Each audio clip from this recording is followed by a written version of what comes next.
Ayan na nga mga ka-viewers. O, nailagay ko na yung mga CD of products. So, good morning! Ayan, tabingi pa yung aking cellphone. Basta ko lang kasi nilapag dyan. Kasi nandito ako sa may tabi ng ref. Kasi nga, maglalagay na ako ng mga kulang. Ayan, maglalagay ko ng sesto. Kasi nga, ano, isa? Yun nga, at may bumili ng blade. Bakit ito binigay ko? Dorco, 8 pesos. Pinatay ko muna kasi hahaba tayo. Ayun, kagabi nga pala ay nag-defrost ako ng ref. Ano yun ba? Wait lang, may bumibili ulit. Ayun na nga. Akala ko kinabukasan pa ako makabalik dito. Dito sa camera, ayan. Kasi dito ako nag-sit up sa may tabi ng ref. Nagkasabay-sabay kasi yung bumili, tapos tumating pa yung tubig. So, akala ko, abutan pa ng kinamagaan bago ako makabalik. Char lang. Ayun na nga, maglalagay ako ng mga sesto. Kasi nga, kagabi nga pala ay, hindi. Ito pala, may kwento nga pala ako sa inyo. Teka lang, pupwesto muna ako ng konti. Wala pala akong balak mag-defrost. Ayan, ito. Ayan. Ayan, naka-defrost siya ngayon. So, kalilinis ko lang at naglalagay pa lang din ako ng mga ayan, katatapos ko lang din maglinis at katatapos ko lang din maglagay ng mga laman. So, sexto na lang yung tinatapos ko. Ito nga pala, ito. Ayan. Diba? Isa lang ang gamit kong camera. Oh my God. Baka nakita na yung aking kasilip-silipan. Yon. Ngayon, nagkwento talaga ang mga kagabi, wala akong balak mag-defrost kasi nga nag-grocery ako, so nag-display pa ako, so ang dami ko pa talagang displayin. Sa makatuwid, pagod ang aking katawang lupa. Ibig sabihin, hindi na kayang mag-defrost pa at nagsabay mag-display habang nagbebenta. So, ang daming trabaho. Kahapon, ang nangyari, bakit ako nag-defrost? Yung ref ko kasi na to, yung ilalim, nakita nyo kanina yung may mga buti doon. Yung likod nun, nag-yellow. So, kaya ang soft drink ko ay malamig hanggang baba kasi yung likod niya, nag-yellow siya. Ngayon, pag matagal mo siya hindi na-defrost, kumakapal ang yellow. So, umuusog yung mga soft drink. Pag matagal na ha, kasi kumakapal nga yung yellow. Ngayon, nangyari kahapon may bumili. Bumili ng 2 lemon. Yung lemon, siguro, ang tagal may bumili ng lemon kasi ang mga binibili halos madalas sa akin, RC, root beer, yun ang madalas, tapos mga kobra-kobra, yun madalas. Ngayon, ano ba yan? Ayun. Ngayon, may bumili ng lemon. Yung lemon, hindi talaga yun laging natatanggal kasi nga bihira may bumili. So, ang lemon, nang may bumili ng lemon, hindi ko na talaga siya matanggal kasi yung lemon, sobrang kilain na talaga ng kapal ng yelo. Hindi ko talaga siya matanggal. Nasama na doon sa RC, talagang kahit anong biak ko, hindi talaga matanggal. Sobrang kinain talaga siya ng yelo. So, nabuhat ko siya ng 3 peraso sabay doon sa RC na talagang siguro hindi ko yung nagagalaw. Kasi palit lang ako ng palit sa taas. So, yung ilalim, kasi di ba nakita nyo naman ang dami. Yun, kinain na talaga siya ng yelo. Ayun, kaya napilitan akong mag-defrost. Ayan, kaya kagabi ko lang siya dinefrost. So, dapat kagabi pa lang nalinis ko na kaso makapalit ang yelo. Kaya ngayon ko lang siya natapos i-defrost. Ayan, tapos naman na ako. So, nagpapalamig na lang. Tapos, mamaya na ako gagawa ng yelo para lumamig muna ng konsultar ng mga soft drink para mamaya pag may bumili, so may maibibenta ako. Ayun, kaya kanina umaga, inagapan ko pagkatapos ni Mia. Pag alis ni Mia, yun, inupisahan ko na siya. Kaya ngayon, tapos naman na. So, umaandar na siya ngayon. Ayan, yan ang, ang kwento bakit nag-defrost ko ng alanganin. Dapat kasi gabi, nakapaglagay na ako ng mga soft drink para ngayon pag may pumili ay malamig. So, naging alanganin pala kasi wala sa yung aking defrost. Ayan mga ka-viewers. Sa mga naghahanap na magandang ref, Condora yan. Maganda ito. Basta matasabi ko sa inyong maganda ha. Mamaya, papatalikod ko yung camera, ipapakita ko sa inyo yung kabuuhan sa loob kung paano ako maglagay ng mga soft drink. Ayan, ano na rin tayo, Riptor. Mag-Riptor na lang din tayo. Pero ang totoo lang, itong ref ko na to, ayan, nakikita ko sa inyo. Itong ref ko na to ay ipinalit ko pa to nung nasira ang rep ko na unong undoy. Kasi nga, nung nag-undoy, kung sinong nakakaintindi ng undoy, matagal na yun, di ba? Nung undoy kasi, itong tindahan ko na to ay binaha. Hanggang dito ang baha. So, ang mga rep ko, hindi namin naiakyat. Gumulong. So, nasira. So, wala na akong rep. Ngayon, matapos ang undoy, bumalik ako. Ito yung ipinalit ko. So, mula nung undoy pa to mga ka-viewers. Kaya, ayan, medyo luma na din talaga. Pero, yung pinalitan niya dati is Kondura din. Ayan, ganyan din. Kasi, ito talaga ang nagustuhan kong rep. Kasi nga, marami akong mailalagay. Tapos, malamig talaga siya. Kaya yung mga customer ko, minsan gusto-gusto talaga nila na dito bumili kasi malamig ang aking soft drink. Kasi nga dahil nga sa nagyayelo nga yung baba. Nagyayelo ba talaga mga ka-viewers lahat ng rep? Kasi ito lang talaga rep ko. Yung isang rep ko dito, may isa akong rep dito sa kabila. Hindi siya nagyayelo. So ito, nagyayelo talaga yung buong lagayan ng soft drink. Pero hindi siya sobrang nagyayelo ng nagyayelo. Yung maglagay ka yelo agad. Hindi talaga nagyayelo yung soft drink. Malamig na malamig lang, ang nagyayelo lang yung likod.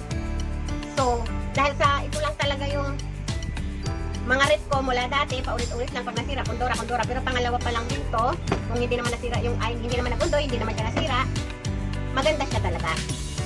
Kaya minsan mayroon akong napapanood sa Facebook, may nagtatanong kung ano ang pinakamagandang rep. Para sa akin ay ito, Kondura. So mamaya, tapusin nyo tong video ko na to kasi ipapakita ako sa inyo. Meron na rin ako dati nitong vlog na rep store, pero syempre, matagal na yon, baka hindi nyo na makalkal, nakabunan na. So, uulitin ko siya ngayon, i-restore ko kayo. Yun na nga, kaya para sa akin, maganda itong ref na to. So, ito na nga, gagawin ko na, para hindi na tayo magtagal. Sige, itatalikod ko na yung camera. Viewers, ito na nga mga ka-viewers, ganito nga pala siya sa taas.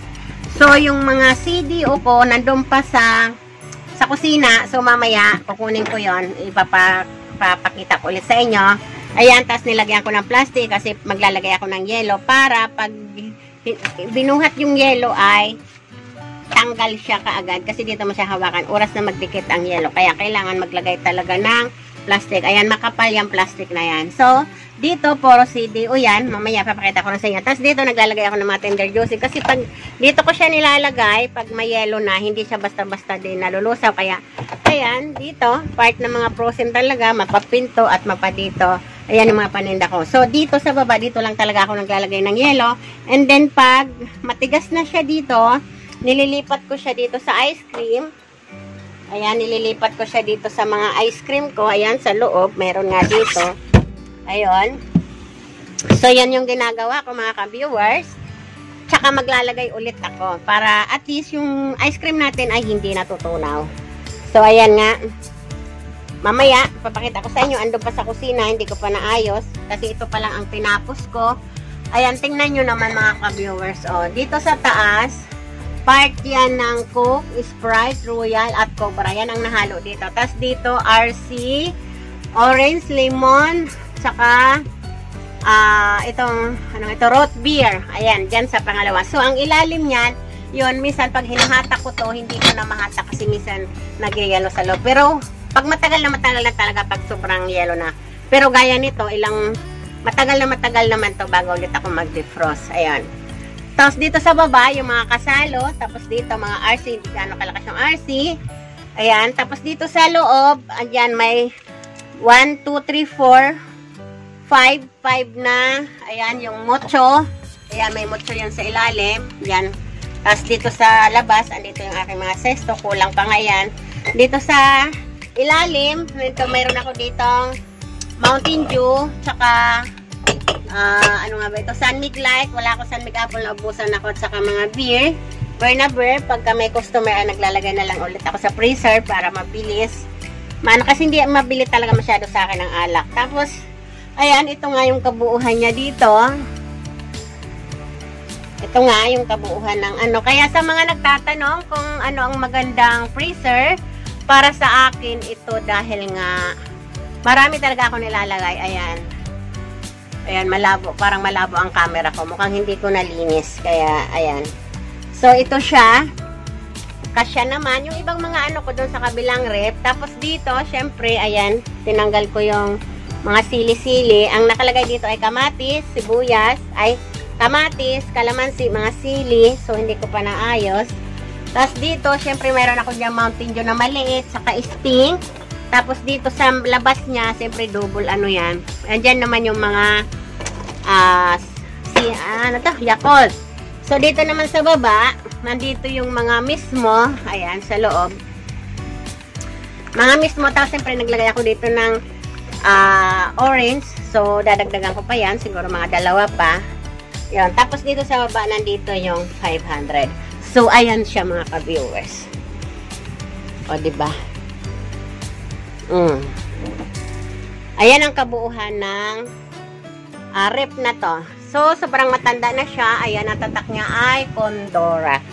Sa sobrang tanda na niya, siyempre sa baba medyo siyempre kinulang din siguro sa alaga. Hindi ko rin lagi napupunasan, kaya medyo nagbakbak dyan. Tapos, ayun, yung anak ko nga, kung anong pinagdidikit dati hanggang sa hindi ko na bigyan ng panahon tanggalin, kaya yan din ang kinalabasan.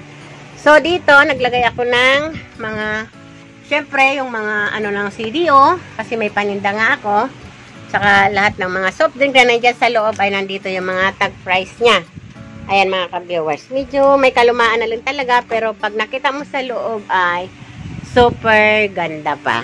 Ayan.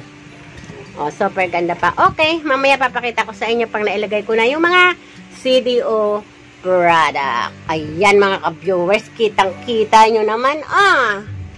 Ang ganda yan. Ang daming laman. Punong-puno. Kulang pa nga yan. Hindi ko pa napuno. Lalagyan ko pa yung mga sesto. At saka maglalagay pa ako dito ng Mountain Dew. So, hindi pa yan super puno. Maglalagay pa ako dito. Kung masasabi nyo naman, ang laman ng baka masira yung pinto. Ang tagal na mga ka-viewers, pero okay naman siya. Hindi naman siya sobra, mula undoy pa to. Ayan, kaya sa mga magbibili ng rep, para sa akin, ito ang the best. Ayan Ayan. So, ito ang the best sa akin, kaya kung sino man ang may gusto, Condora lang. Matagal na ito mga ka-viewers. Ang bili ko nito ay nasa 22K. Matagal na. Pagtapos ng unday mga ka-viewers ha. Pero buhay pa. Ayan. Okay, so alright. Lalagay ko na dito yung mga... Ayan na nga mga ka-viewers. Nailagay ko na yung mga CDO products. So, syempre, ang dami pa rin yung kulang. Kasi nga, hindi muna ako nag-order talaga kasi nga mag-30% ako. So, nandito naman yung mga tender juicy. Tapos nandun sa kabila yung mga impotado. Ayan, may kabilang rep pa ako. Dito lang muna tayo. Kaya syempre, gagawa pa lang ako ng yelo mamaya pa. Ayan. Ganyan siya. Lahat ng mga CDO product ko, lahat ng mga klase ng paninda ko dito sa batas. Dito yung yelo. Ayan mga viewers, hanggang dito na lang. Bye-bye!